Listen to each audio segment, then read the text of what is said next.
Assalamualaikum warahmatullahi wabarakatuh. Hai teman-teman, gimana kabarnya hari ini? Semoga dalam keadaan sehat walafiat ya. Nah, di video kali ini saya mau membahas mengenai mata kuliah probabilitas dan statistika, yaitu uji Kolmogorov-Smirnov dan uji T atau uji signifikansi. Nah, data yang akan saya pakai di sini adalah data dari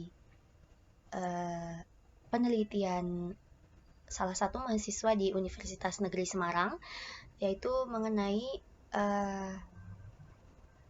data perbandingan atau pengukuran berat badan setelah melakukan diet dan sebelum melakukan diet dan setelah melakukan diet. Nah, yang pertama yang akan kita kerjakan di sini ialah pengujian Kolmogorov-Smirnov pada sebelumnya nih, sebelum diet.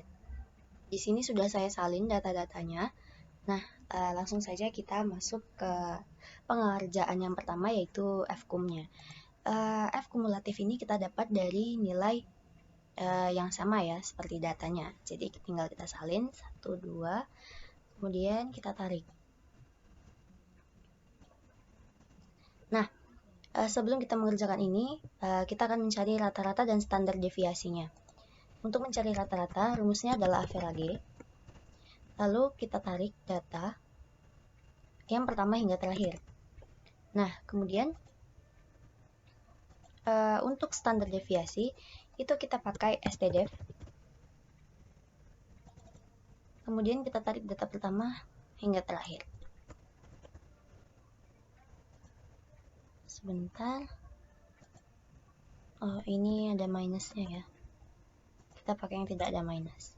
Nah, kemudian untuk mencari fs ini, rumusnya adalah data pertama hingga akhir itu dibagi dengan jumlah data, yaitu 12.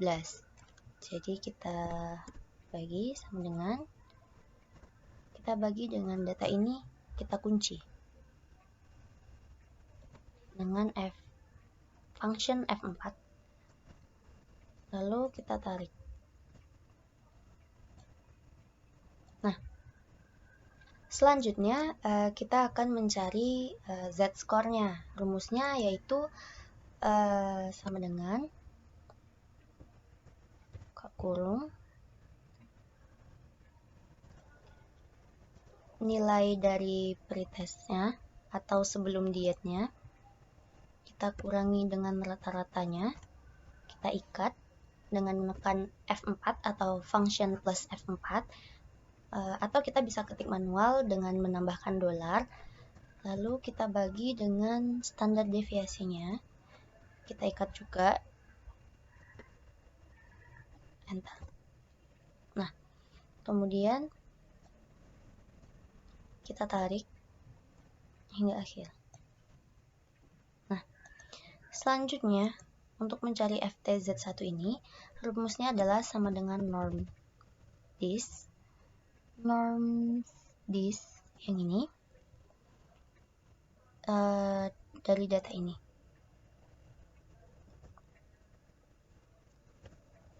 Kemudian tarik.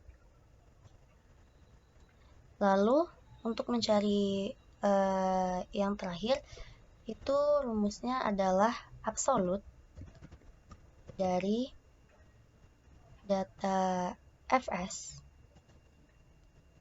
kita kurangi dengan ft.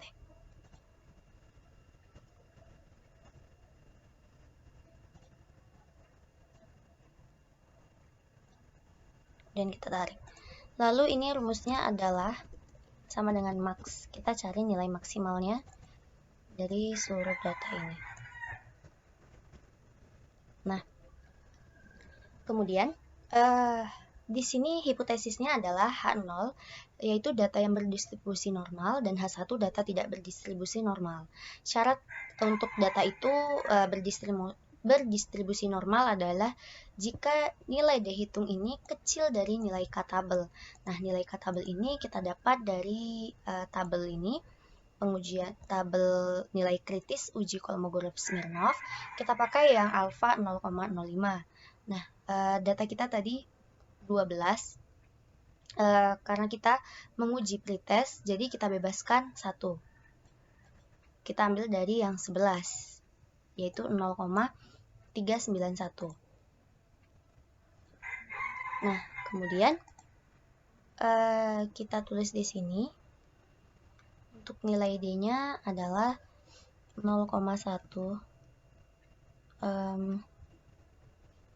99440965. Kemudian untuk nilai K-nya adalah 0,391. Jadi di sini hasilnya menunjukkan bahwa nilai D lebih kecil dari nilai K. Maka kita buat di sini. Kita bikin di sini, berarti maka data berdistribusi normal. Berarti kesimpulannya adalah kita tolak H1 dan terima H0.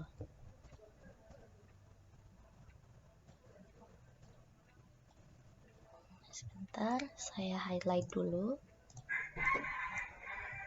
Kita beri warna di sini agar terlihat.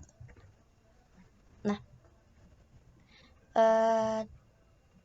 kita bisa juga melihat ini menggunakan SPSS-nya. Jadi kita salin dulu. Kita buat dulu variabel view-nya sebelum diet.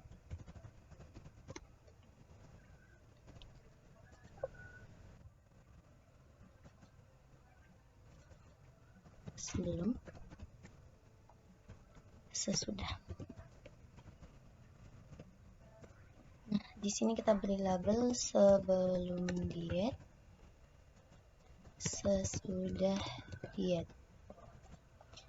Ini numeriknya kita ubah width-nya jadi 2, decimal place-nya 0, kemudian sama, lalu ini kita ubah jadi scale. Nah, kemudian data tadi yang sebelum ini kita copy untuk membuktikannya di sini. Kemudian kita bisa pastikan juga untuk data sesudahnya. Kita ambil dari sini. Oh maaf, ini belum saya ubah.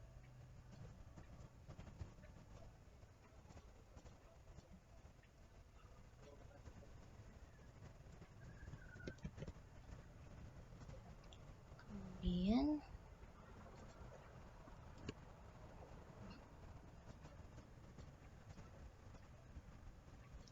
kita copy, lalu pastikan. Di bar analisis, kita bisa ambil non-parametric test, terus klik legacy dialogs, lalu ambil one sample Kolmogorov Smirnov. Kita masukkan yang data sesudah, karena tadi sudah kita tes data yang sebelumnya. Lalu klik OK. Nah, maka akan muncul di sini rata-ratanya, standar deviasinya absolut, nilai positif dan negatif, dan data ini berdistribusi normal. Kemudian kita bisa coba lagi untuk yang sebelum. Langkah yang sama, kita ambil one case sample, ini kita pindahkan dulu, kita balikan lagi ke sini. Nah, ini tadi untuk yang sesudah dan ini yang sebelum. Akan kita samakan dengan data kita. Nah, bisa dilihat di sini nilainya 65,50 dan ini 8,608 di sini ya, karena udah dibulatkan. Nah, selanjutnya kita akan menyelesaikan uji signifikansi atau uji T. Untuk uji signifikansi ini, yang pertama yang akan kita buat yaitu mencari nilai D dengan mengurangkan nilai Y dan nilai X. Sama dengan Y dikurang X. Kita tarik. Nah, kemudian kita cari seterusnya. Untuk mencari nilai XD, yaitu nilai D. Oh, ini kita cari dulu rata-ratanya ya, untuk mendapatkan nilai MD. Sama dengan AVRG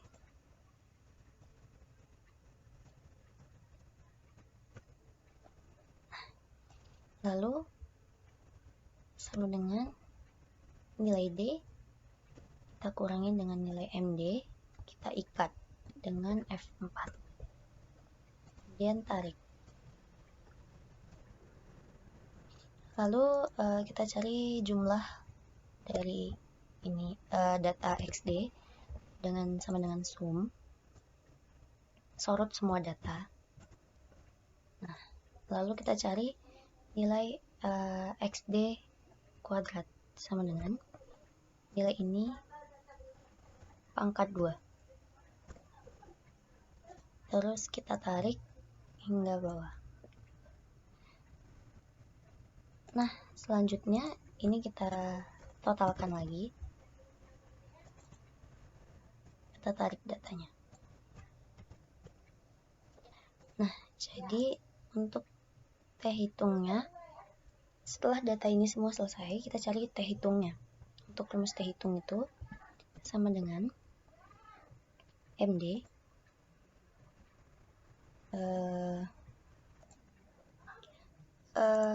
dibagi SQRT atau akar dari sigma XD kuadrat jumlahnya dibagi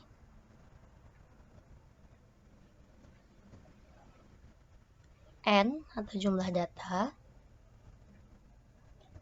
dikali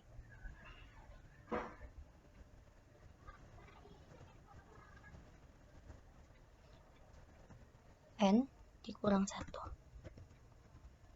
2, 3.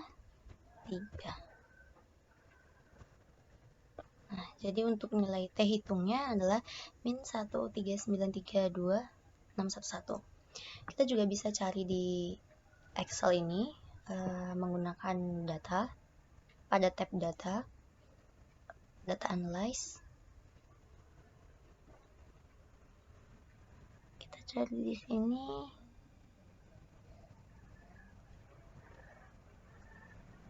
nih, t-test pair to sample for means. Kita sorot variabel 1, lalu kita sorot variabel Y, kita klik OK. Nah, ini kita kopikan ke sini agar dapat melihat perbedaannya. Nah, di sini mainnya sama ya, seperti yang di sebelumnya 65. Kemudian untuk nilai T startnya di sini sama 1,3932611. Nah, saya beri highlight dulu. Maaf.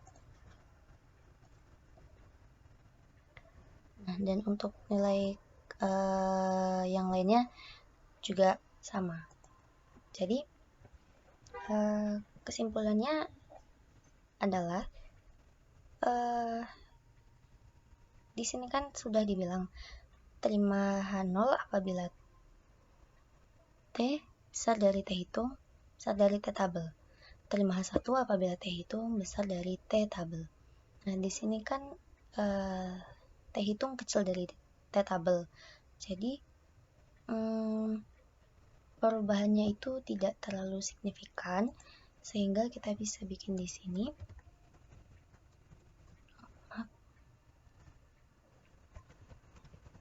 terima H1 H0 tolak H1. Nah, setelah kita uji di sini, kita dapat mengujinya di SPSS.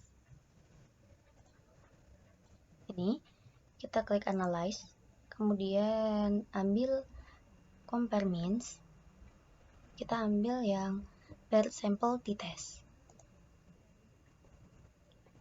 Ini kita ambil data yang sebelum dan data yang sesudah, lalu klik OK. Nah, maka akan dapat dilihat di sini hasilnya tadi, standar deviasinya, mean-nya, dan